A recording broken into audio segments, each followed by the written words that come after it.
Décrivez-moi brièvement la mission de Cerie. Bon, la mission de Cerie, c'est vraiment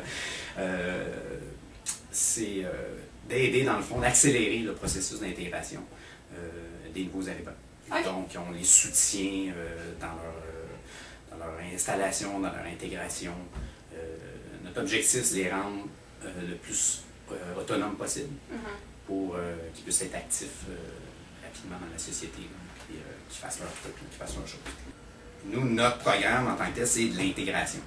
C'est de les référer aux bons endroits. Encore là, je reviens à viser leur autonomie. Est-ce que Cerie reçoit de l'aide financière de la part du gouvernement québécois? Oui, certainement. Il en faut. Ouais. Sinon, on ne serait pas là. Mais oui, certainement. On reçoit une subvention du ministère de l'Immigration. Est-ce que vous jugez que cette subvention est suffisante pour vous permettre de financer adéquatement les programmes que vous offrez? C'est sûr qu'il faut toujours faire des demandes. J'entends parler de l'administration qui font des demandes pour avoir le plus d'argent possible, pour offrir le plus de services possible. Mais ça va très bien. OK, parfait. C'est ça. Est-ce que vous avez reçu une subvention additionnelle pour intégrer les oui, bien, en même temps, on recevait 80 ici, 80 personnes par année. Et avec cette arrivée-là, ça a monté à 120. Donc, il y a eu plus de monde, donc un petit peu plus d'argent pour... ça avait été une autre nationalité, on a eu l'argent aussi par rapport à ça. Okay. Mais ça a aidé énormément d'avoir ça, parce qu'on avait une demande beaucoup d'interprètes. Ouais. Donc, pour la langue, c'est quand même quelque chose. Donc, on était très contents d'avoir reçu le surplus pour eux. Ouais. Vous offrez des cours de francisation, je pense? Oui, bien, on fait affaire, dans le fond, avec, bon, c'est le ministère qui offre, le ministère de l'Immigration, le MIDI, qui offre les cours, mais nous, on donne la partie, on est associé avec le Cégep. Okay. Le Cégep, eux, vont donner les cours qui sont pour le régulier, ceux qui ont plus de scolarité. Et nous, ça va être ceux les plus scolarisés. Okay. Fait on préfère ceci parce que pour les plus scolarisés, c'est bon qu'ils soient dans notre boîte, puisqu'on a accès un petit peu plus rapidement à eux. Il y a plus de suivi à faire que quelqu'un qui a plus de scolarisation, donc des fois un petit peu plus facilitant pour lui d'apprendre ces trucs. C'est axé beaucoup sur la conversation. C'est pas de l'apprentissage, la grammaire. Oui, à un niveau un petit peu plus supérieur, un peu de grammaire, mais à la base, c'est vraiment de communiquer dans la vie de tous les jours. Fait qu'ils sont mis dans des situations où est-ce que tu vas devoir utiliser telle phrase, tel type de phrase, mais ils vont travailler autour de la situation. Donc, c'est assez concret. Une fois arrivé au Québec, de quelle manière aidez-vous les nouveaux arrivants à se trouver un logement? Bien, comme, mettons, 2 semaines avant, des fois 3 semaines, des fois 3 jours avant, on reçoit un document du ministère qui nous indique un peu la famille, le nom, quand ils vont arriver. Donc, nous, on prépare déjà le terrain. On va trouver un appartement. On a une banque de propriétaires. Donc, on essaie toujours d'en recruter des nouveaux aussi. C'est ça, on trouve le logement. Fait que dans le fond, quand ils arrivent, ils sont installés à l'hôtel pendant 3 jours. Et on s'en va directement à l'appartement. L'appartement qu'on leur présente, c'est l'appartement qu'il y a là. De quelle manière aidez-vous les nouveaux arrivants à entrer sur le marché du travail? Ça, c'est super. On a un département ici de l'emploi. Donc, eux s'occupent, puis un suivi de A à Z. Là. Ils arrivent, puis ils construisent dans le fond, ils t'apprennent vraiment comment ça fonctionne ici. Donc, tu as vraiment toutes les étapes. Là, ils vont commencer à connaître qu'est-ce que tu veux faire ici. C'est quoi tes ambitions, c'est quoi ton cheminement. Ils vont toujours par rapport à la personne et non par rapport à nous. Là. Oui, OK, j'ai un travail, tu peux aller travailler à tel endroit, mais est-ce que ça fonctionne? Donc, c'est ça, ils vont monter le CV, explication, comment faire des entrevues, ils font des entrevues filmées, reviennent sur les entrevues, font de l'accompagnement pour l'entrevue. Nous, on veut lui montrer les étapes à faire pour qu'il soit actif dans la société. Là. Il y a de la formation aussi, excusez, il y a une formation d'1 semaine après la francisation. Donc, tout de suite, la francisation finie, ils embarquent sur la semaine de formation. Donc, c'est super, tu apprends ton français, puis tout de suite, tu as quelque chose de... Souvent, c'est apprendre la langue et après le travail. Donc, formation intense, là, dans le fond, pendant une semaine. Puis après, ils font des suivis avec chacun au cours de l'année. Et considérez-vous le Québec comme étant une bonne société d'accueil? Moi, je dis que oui. Au début, on est peut-être un peu... pas nerveux, là, mais on hésite un peu, hésitant peut-être. Mais je trouve qu'on est facile, on s'adapte beaucoup aux autres. Je pense que c'est une richesse qu'on a, une belle valeur. Là, donc, non, moi je pense que le Québec s'adapte bien à tout ça. Est-ce que Granby offre des programmes pour le soutien psychologique? Oui, mais dans le fond, chaque réfugié, quand ils arrivent, ils vont rencontrer dans le fond la clinique des réfugiés. Donc, clinique infirmière, on va aller faire la prise de sang, machin, rencontre du médecin et un suivi avec. Ils vont être évalués dans le fond par un travailleur social. Okay. Et après, ils vont avoir un suivi. Donc, ils vont embarquer comme tout le monde dans le système pour avoir un suivi psychologique. Oui, ça c'est super important. Qu'est-ce que le gouvernement québécois pourrait faire de plus pour favoriser l'intégration des réfugiés syriens ou des nouveaux arrivants en général? Moi, je dirais de avoir de la formation sur l'interculturel.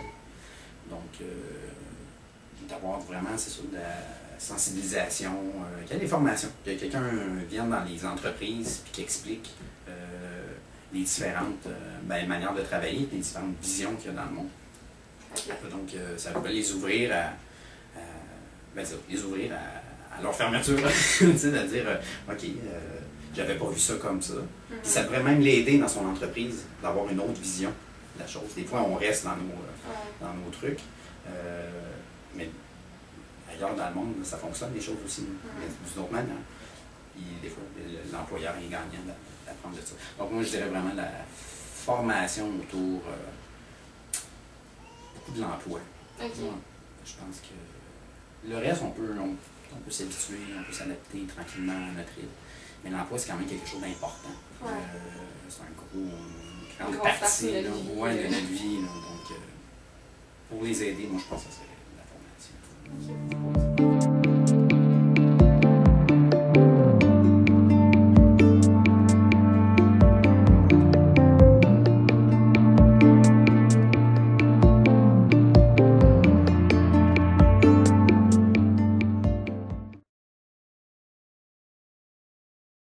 Décrivez-moi un petit peu le parcours de la série pour venir ici. Ils ont quitté la série en 2012, décembre 2012, à cause, parce que à cette période-là, c'était vraiment l'instabilité totale. Alors, ils sont allés en Jordanie. Ils sont restés en Jordanie 4 ans. Après 4 ans, quand ils sont restés en Jordanie, ils ont reçu un appel de l'Union, les Nations Unies, comme quoi ils étaient acceptés pour aller au Canada, pour émigrer au Canada comme réfugiés.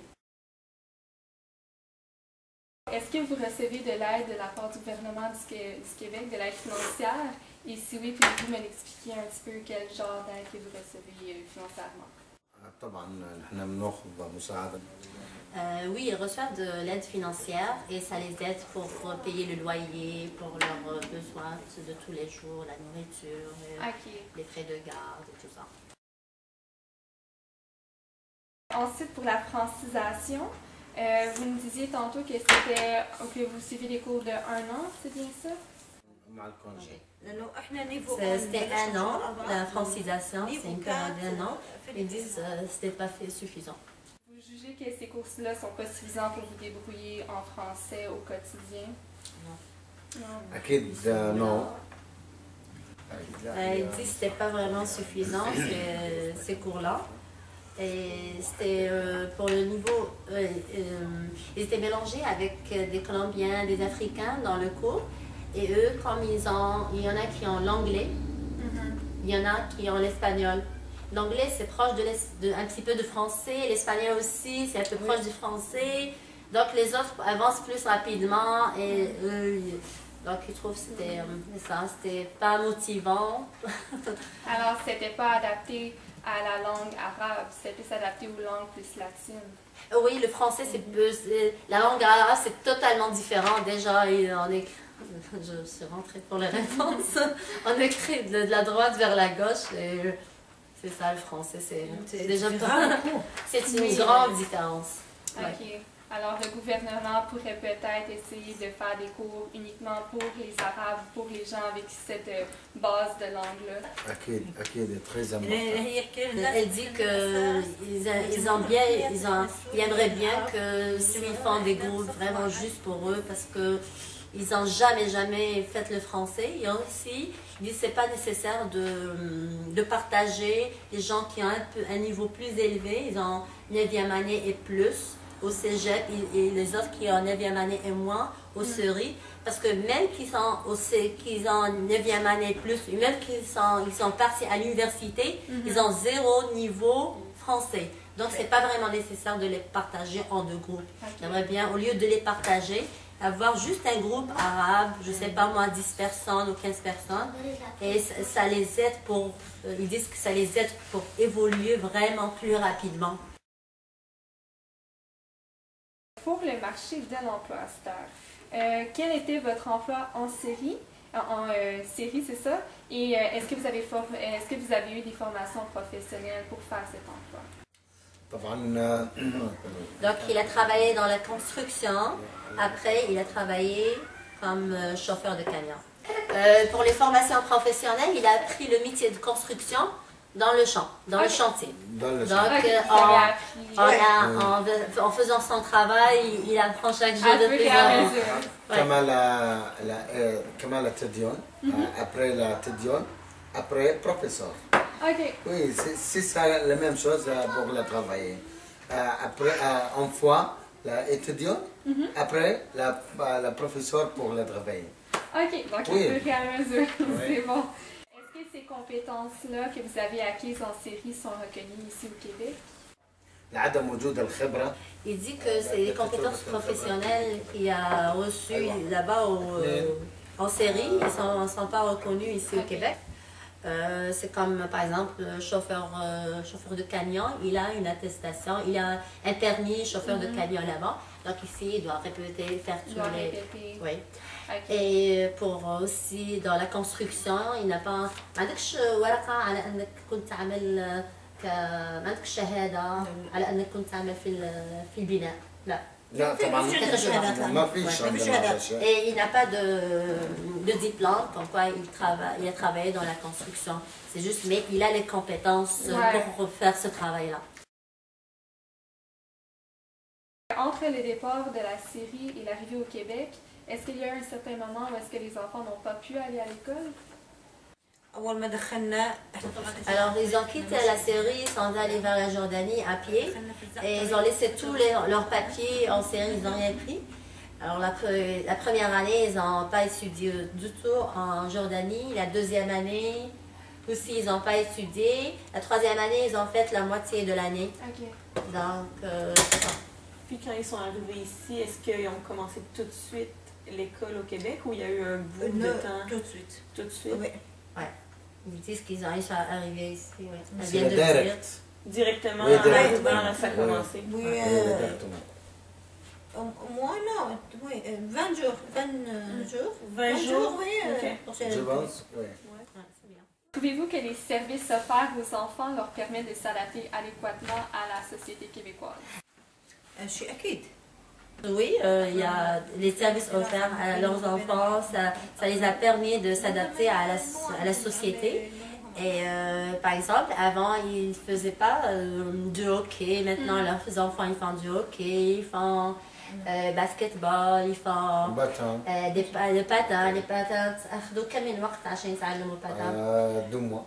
Ah oui, leur fils, il a appris 2 mois pour pratiquer les patins. Bon. Il est vraiment bon, moi aussi je le vois dans le parc. Donc c'est ça. Est-ce que vous considérez le Québec comme étant une bonne société d'accueil? Et si oui, pourquoi?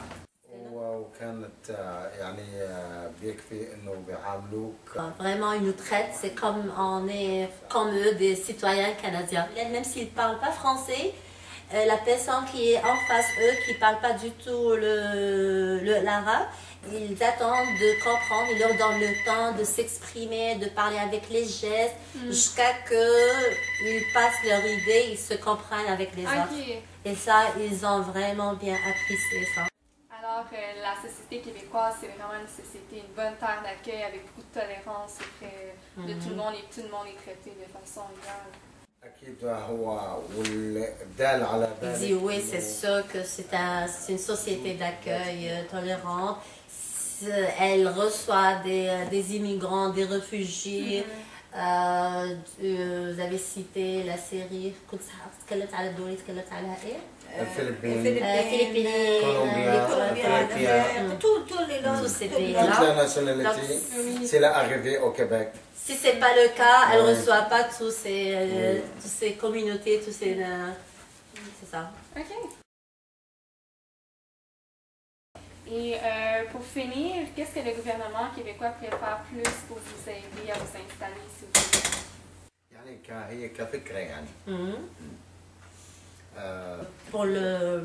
Pour la francisation, il dit c'est important pour nous si on avait quelqu'un qui parle arabe, on va assimiler plus rapidement le français parce qu'il va nous expliquer d'une façon française avec un peu d'arabe. Si on pose des questions, on va les poser en arabe ce qu'on n'a pas compris. Donc le professeur il va assimiler rapidement et on va vraiment progresser plus rapidement. elle a une autre idée. Elle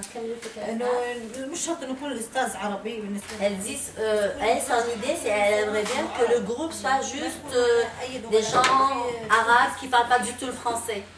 Et peu importe, c'est ça, peu importe l'éducation, donc de ne pas séparer, c'est ça. Ceux qui ont, en série, parce que c'est ça, présentement, ils séparent ceux qui ont un tel niveau comme en série, puis un autre niveau, ils les séparent, alors que, tu sais, en français, ils sont au même niveau, là, ils sont niveau complètement à zéro. Tout le monde. Donc, ça serait de ne pas les séparer, de les remettre ensemble, mais de mettre juste des Arabes. Exactement, ça va être le groupe suffisant pour faire un groupe. Le nombre suffisant pour faire vraiment un groupe.